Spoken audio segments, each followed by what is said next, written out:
Good afternoon, everyone, and thank you so much for being here today. I'm Keren Yarhi-Milo. I'm the Dean of the School of International and Public Affairs here at Columbia and the Adlai Stevenson Professor of International Relations. We have so many remarkable guests with us today, and before I begin, I'd just like to formally recognize a few members of our audience. Gina Raimondo, 40th U.S. Secretary of Commerce, is here with us today.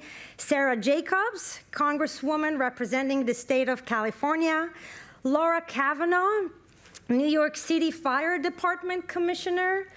We have Julie Menin, New York City Councilwoman, and I offer a special welcome to Her Royal Highness Mabel van Oranje, Princess of the Netherlands, who is also with us today. And I want to recognize Claire Shipman, our own Claire Shipman, co-chair of the Columbia Board of Trustees. And of course, Secretary Clinton. I will take every opportunity I have to recognize you, but we'll take more later to talk about that. So thank you all for being with us today. It is really hard to believe that we launched SIPA's Institute of Global Politics just 6 months ago. In that time, I would say, we've done more than some institutes do in years. And though, of course, that's not surprising, given who our leader is, as Secretary Clinton herself likes to say, if you want something done, ask a busy woman to do it. And I have. From our very first conversations about IGP, Hillary and I were aligned on a plan. We wanted to launch the Institute, then turn to one of the most important and most overlooked topics there is, the full and equal participation of women. We were determined to approach this not as an afterthought, but rather as a core focus of IGP. Now, when I became Dean of SIPA, we identified 5 pressing global challenges. Each of these challenges is a women's issue. When women are included in the peace process, agreements are more likely to be reached and to last. Geopolitical stability is a women's issue.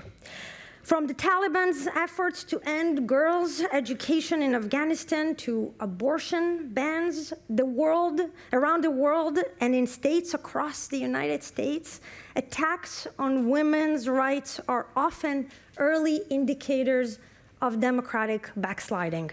Democratic resilience is a women's issue. Women and girls are more likely to depend on natural resources and less likely to survive when natural disaster strikes. And at the same time, women are leading efforts to adapt and take action. Climate is a women's issue. Experts estimate that if we close the global gender gap in workforce participation, we could grow GDP by $28 trillion. Inclusive prosperity is a women's issue. 85% of women and girls around the world have experienced online harassment and abuse. Technology is a women's issue. Every global challenge is a women's issue, and addressing these challenges through that lens is an urgent imperative. We are launching IGP's Women's Initiative to do just that.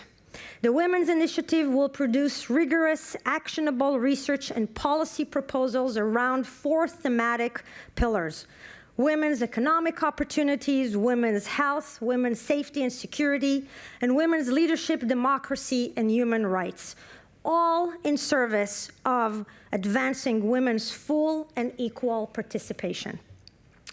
Because these issues affect not just women, but all of humanity, it isn't enough to think domestically or internationally. We need to leverage the same local to global approach we bring to all of our work here at IGP.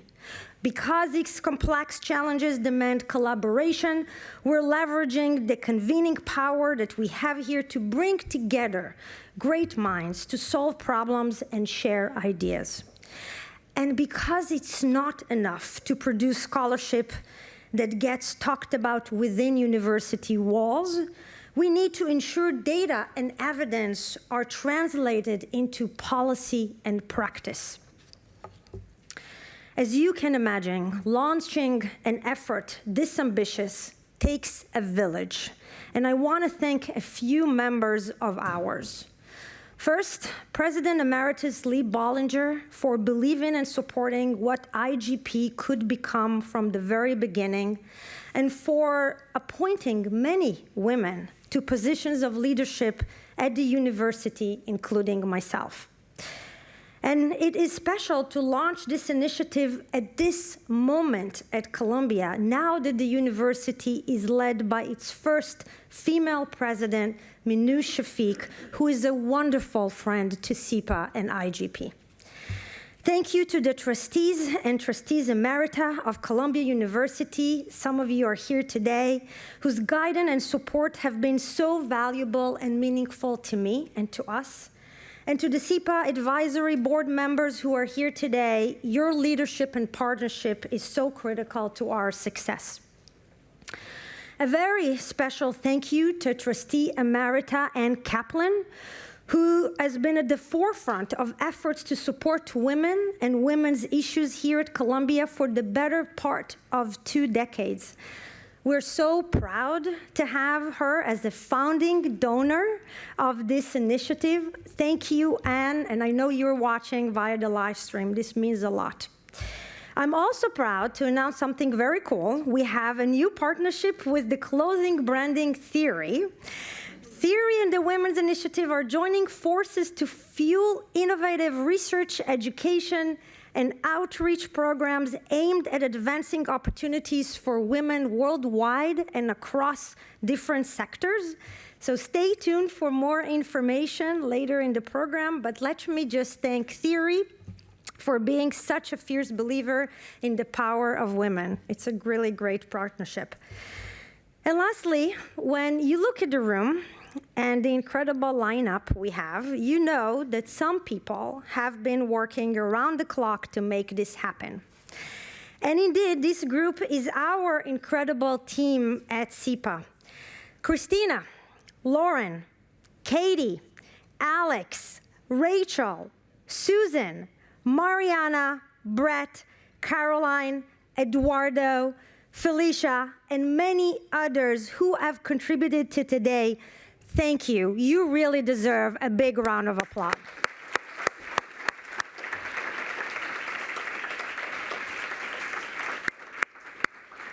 Now, if there is one person who embodies what it means to advocate for women's full and equal participation, it's, of course, Hillary Rodham Clinton. In Beijing in 1995, she turned the world's attention to the status of women and girls and sent a powerful message that has echoed across the decades. Women's rights are human rights. Hillary, on behalf of all the women who are here today and countless more who are not, thank you doesn't even begin to cover it. It is an honor of a lifetime to do this work alongside with you and to call you a friend, a co-teacher, a partner, and a part of our SIPA family. Please join me in welcoming Hillary Clinton.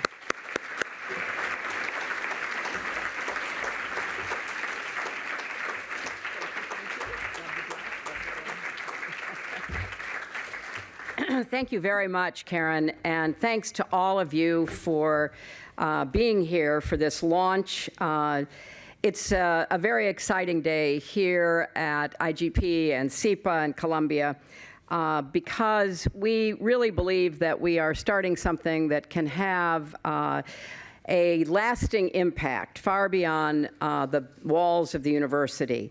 But let me start by saying very clearly that simply embracing the concept of women's rights, let alone enshrining those rights in laws and constitutions, is not the same as achieving full equality.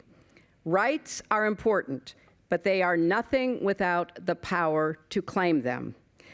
And again, especially in recent times, we have seen anger, hostility, sexism, and misogyny directed at women who have the audacity to seek power. Deep-seated biases are even harder to change than discriminatory laws. So it is no coincidence that while we have made progress in areas traditionally associated with women, such as healthcare and education, we have struggled to match that progress in the economy, politics, and democracy, and national security. And I admit I find this frustrating because when I was in Beijing, as Keren has referenced, and declared that women's rights are human rights, my daughter Chelsea was 15 years old. And I very much wanted to raise her in a world where women were free and equal. Now she has grown up with a daughter and sons of her own. She's doing her own very important work to fight for justice and equality. And I still find myself reminding people that women's rights are human rights. I'd hoped that that would be old news by now. I still see women and girls bearing a disproportionate burden in almost every global crisis. And when the internet and social media gave us new ways to connect, they also gave rise to new ways to harass and threaten women. But when I find myself in moments of frustration or weariness, I like to look to women like the ones you will hear from today, and to be reminded of what we are fighting for and the power we have to make change. Women are not just victims of violence and equality. We are agents of peace and progress. And the women we'll hear from today are just a few of the remarkable women working across this university, across this country, indeed across the world, to liberate themselves, lift up their communities, and find new ways to build momentum toward equality. As we conceived this institute, there was never a question that we would not integrate women's perspectives in everything we were doing. There was to be no siloing of women's issues. Women's issues are, as Keren just reminded us, world issues. And some people might ask, well, still, why do we need another project on women's equality? Well, Keren gave you some insight as to what we believe will make IGP's initiative different. The world-class scholarship that will produce impactful policy recommendations, the convening of smart, inspiring women with expertise and experience to move us forward, the training of the next generation of women leaders, and yes, men who believe in equality too. But the real answer is we need this IGP Women's Initiative because women are not free or equal yet. So we welcome you, and I am particularly pleased that Her Royal Highness Princess Mabel is here. She has been a great leader globally in women's inclusive economic prosperity.